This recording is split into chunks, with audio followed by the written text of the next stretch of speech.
What is the stand of UPC or the Bible regarding cremation? Are we allowed or prohibited from doing this? Is Christian liberty applicable to this matter?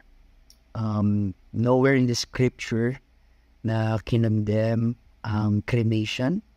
Actually, wala nga any teaching sa Bible kung ano ang required mode sa mga patay na katawan ng mga mananampalataya. Old and New Testament, ang standard practice na ginagawa talaga nila ay burial. Pero meron ding exemption. Katulad ni Saul and Jonathan, sila ay cremate. Si Achan at yung kanyang family, after nilang mamatay, sila din ay cremate. Yes, under siya ng Christian liberty. May mga Christians na wala namang issue sa cremation, while others find it inappropriate. May iba na mas prefer nila ang burial dahil yun ang paraan na ginagawa sa Bible. So, may iba naman na dinidislike yon dahil hindi yun yung culture, hindi yung tradition nila, hindi yung tinalakihan nila. So, yes, it's under Christian liberty. Nagsasabi, bakit tayo mag-cremate? Di ba sa pagbabalik ni Lord, bubuhayin niya ulit itong mga katawan natin. So, paano yung mga na-cremate? Well, wala po problema yun sa Diyos, no? Kahit yung katawan ay na-chop-chop dahil inabort yung baby, or yung mga katawan na kinain ng shark, o yung mga katawan na nasunog dahil sa car accident, or sunog doon sa bahay. Walang difference yun sa Diyos dahil sa pagbabalik ng Panginoon, He will give us a glorified body. So, walang issue sa Diyos yun kung nakremate ba yun or nakalibing.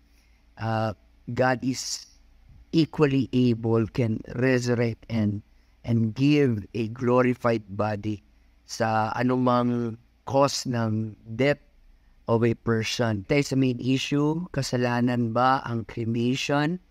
Again, wala pong any scriptural proof or scriptural support na nagko-condemn ng cremation. Ito pong topic na ito ay under within the realm of Christian liberty or Christian freedom. Ito ang aking suggestion.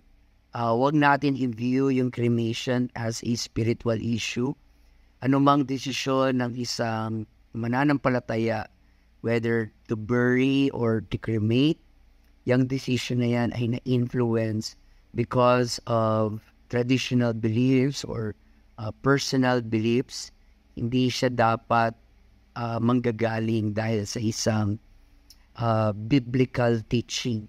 Since maraming mga Christians merong iba't ibang views regarding on this matter, my advice is that you ask guidance to your pastor or your Bible teacher or Bible scholar para mas ma-enlighten po tayo.